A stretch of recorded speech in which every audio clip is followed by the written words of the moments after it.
mi pueblo sin pretensión, tengo mala reputación, que me moví o que me quedé, me consideran yo no sé qué. Y sin embargo no jodo a nadie, siguiendo sola con mi destino. Pero a la gente le sienta mal que hay un camino personal, a la gente le sienta mal que hay un camino personal. Y todo el mundo habla de mí, salvo los mudos, claro que sí. En los feriados yo muy tranquila, en la catrera la paso un kilo. La música marca el paso, pero yo no le hago caso. Y sin embargo no jodo a nadie, si no le doy bola al clarín que suena. Pero a la gente le sienta mal que haya un camino personal, a la gente le sienta mal que haya un camino personal. Todos me apuntan con el dedo, salvo los mancos que lo perdieron.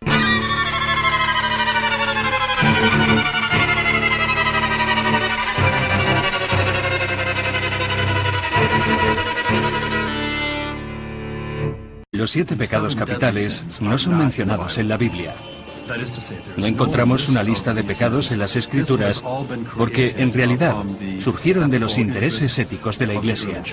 Alrededor del año 375, un monje cristiano huyó de las tentaciones de Constantinopla y se refugió en un pequeño monasterio del desierto egipcio. Aquella aislada existencia le permitió mirar profundamente dentro de su alma. Y enseguida empezó a catalogar los pensamientos que encontró en su interior. La lista contenía 8 comportamientos pecaminosos: lujuria, gula, pereza, avaricia, ira, soberbia, vanagloria y tristeza. Los antiguos devotos definían el pecado de la lujuria como el ansia desordenada del placer carnal. La Biblia lo llama fornicación, adulterio, tentación de la carne, y considera que es un deseo sexual tan poderoso que abruma y destruye a los que caen en la tentación. Y sin embargo, en gran parte del mundo antiguo, la lujuria no se condenaba, se celebraba. En la India, los templos de Khajuraho fueron decorados con miles de esculturas en complicadas posturas sexuales. La idea provenía de un texto erótico llamado Kama Sutra. Este antiguo libro hindú describe 64 artes o posiciones y habla también en gran detalle de los sagrados aspectos de la prostitución, el sexo en grupo, la homosexualidad y el sadomasoquismo. En el Kama Sutra, el sexo y la religión son inseparables. Pero también en la cultura grecorromana se construían monumentos para celebrar la sexualidad. En la Grecia clásica, las fronteras y los caminos se marcaban con gigantescos falos de piedra, llamados Herma, en honor a Hermes, el dios de la fertilidad. El dios Dionisios era venerado en los bosques con salvajes rituales sexuales. Para los griegos, el sexo formaba parte de la religión, y de hecho la palabra griega orgía significaba originariamente ritual secreto. La actitud que mostraban los griegos y los romanos hacia la sexualidad era mucho más parecida a la nuestra. No era un tabú.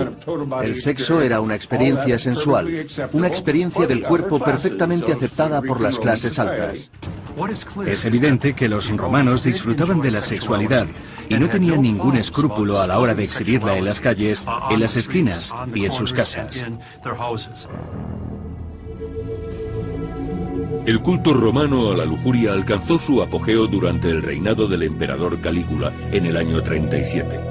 Se dice que el joven emperador exigía mantener relaciones sexuales con todas las mujeres atractivas de Roma, incluidas sus propias hermanas. Se rumoreaba que había convertido parte de su palacio en un burdel, donde obligaba a algunas mujeres nobles a prostituirse para su propia diversión. Los romanos convirtieron la lujuria en una deidad, Venus, la voluptuosa diosa de la sexualidad.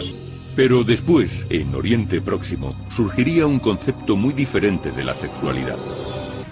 Tanto en la cultura judio-cristiana como en la tradición islámica, la tierra no es una deidad, sino una cosa.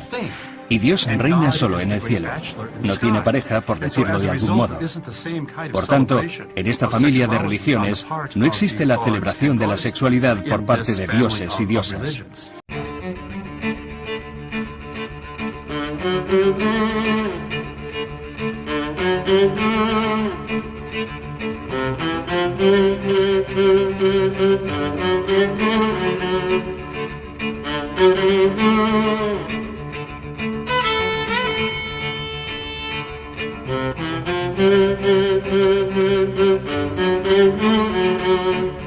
El Antiguo Testamento también cuenta con una lista de lo que se debe y no se debe hacer.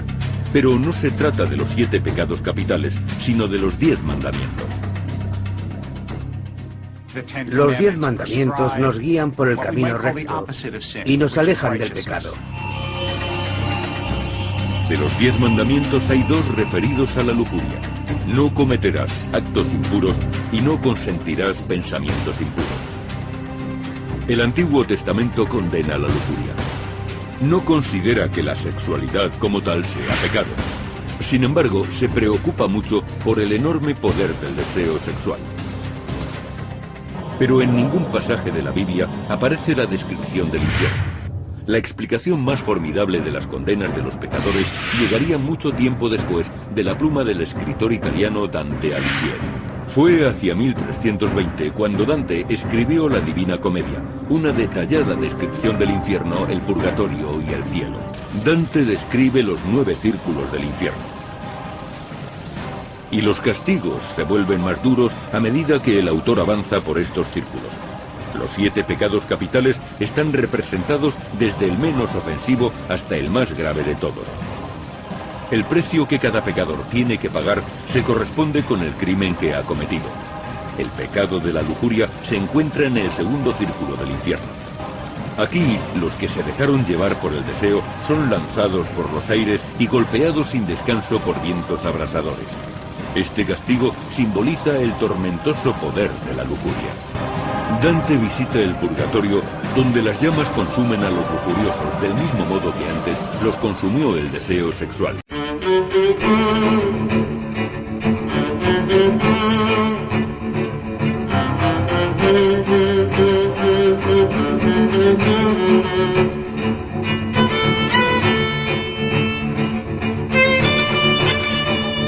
Para los investigadores modernos, la lujuria tiene más relación con la ciencia que con ninguna doctrina religiosa. Los 7 pecados capitales pueden explicarse a través de la biología. La lujuria, la ira o la avaricia son rasgos del carácter. Y si la persona aprende a moderarlos, pueden contribuir significativamente al éxito del individuo. Aunque la sociedad ha cambiado a lo largo de los siglos, nuestros instintos primarios han permanecido igual.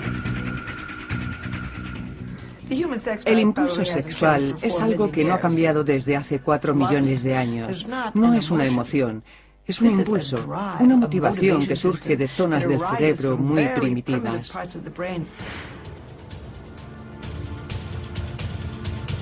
Los neurocientíficos han descubierto por qué la lujuria no puede ser suprimida. El instinto de aparearse, o lo que comúnmente conocemos como lujuria, procede de una hormona llamada testosterona. Esta sustancia química está presente tanto en el hombre como en la mujer. Pero la sustancia que se relaciona con el amor romántico es la dopamina, que regula el placer y hace que focalicemos la atención. Cuando uno se enamora, aumentan los niveles de dopamina y la producción de testosterona, que se asocia al impulso sexual. Estas sustancias químicas están relacionadas y pueden tener un efecto contrario al esperado. La dopamina, asociada con el amor, puede llevar a la lujuria, y la testosterona puede imitar los sentimientos amorosos. No solo la testosterona aumenta ante cualquier tipo de estímulo sexual, también suben los niveles de dopamina, y eso puede empujar al individuo a enamorarse de alguien. El sexo casual nunca es casual.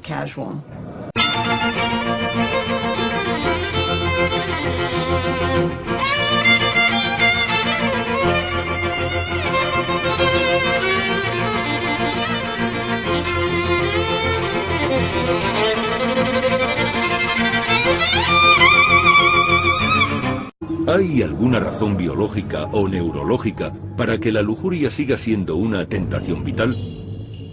Los científicos tratan de hallar la respuesta.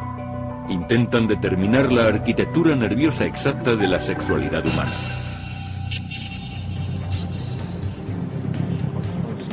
El doctor Ken Maravilla investiga sobre cómo afectan la lujuria y la sexualidad a cada parte del cerebro humano. Utiliza dos recursos tecnológicos. Uno es una máquina de resonancia magnética, el otro un simple reproductor de DVD. Presentamos distintos estímulos a nuestros sujetos. Consisten en escenas de sexo explícito preparadas de modo que resulten sexualmente atractivas y aumenten su capacidad de excitación. El experimento es sencillo. Se muestran vídeos neutros a los sujetos para establecer el punto de partida. Después, durante varios minutos, se proyectan imágenes sexualmente explícitas. Entonces, el doctor Maravilla y su equipo observan y registran los cambios en el cerebro. Tenemos zonas en los lóbulos frontales que están asociadas con la recompensa. Obviamente, estas zonas se activan con la excitación sexual. La amígdala cerebral también se activa. Es como un área evaluativa y su finalidad es ayudarnos a la hora de tomar decisiones. La imagen de la resonancia magnética muestra que cuando los sujetos se excitan sexualmente, existe una respuesta determinada. También hemos visto que ciertas áreas del cerebro parecen volverse menos activas. Y casualmente se trata de las zonas relacionadas con el juicio moral o con la inhibición. Cuando las áreas de la lujuria en el cerebro se iluminan, las áreas del raciocinio empiezan a apagarse. La conclusión: cuanto más excitada está una persona, menos acceso tiene a la razón. Se diría que la ciencia muestra una conexión directa entre la lujuria y la falta de raciocinio. Los pecados son adaptables. El deseo sexual es normal, apropiado y saludable. Lujuria es el término que utilizamos cuando ese deseo es excesivo o inapropiado. Según esta definición, algo se convierte en pecado solamente cuando es destructivo. Parece que, según la ciencia, lo condenable es llevar nuestros impulsos demasiado lejos.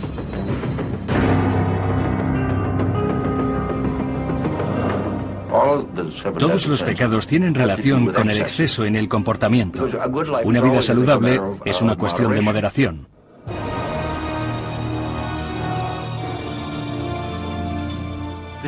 Las mismas energías que nos impulsan a hacer el bien pueden desviarse y llevarnos a pecar.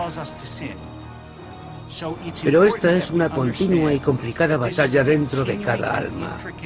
Eso es algo que debemos entender. La calidad de la vida y la santidad del alma dependerán de las decisiones que tomemos cada día de nuestra vida.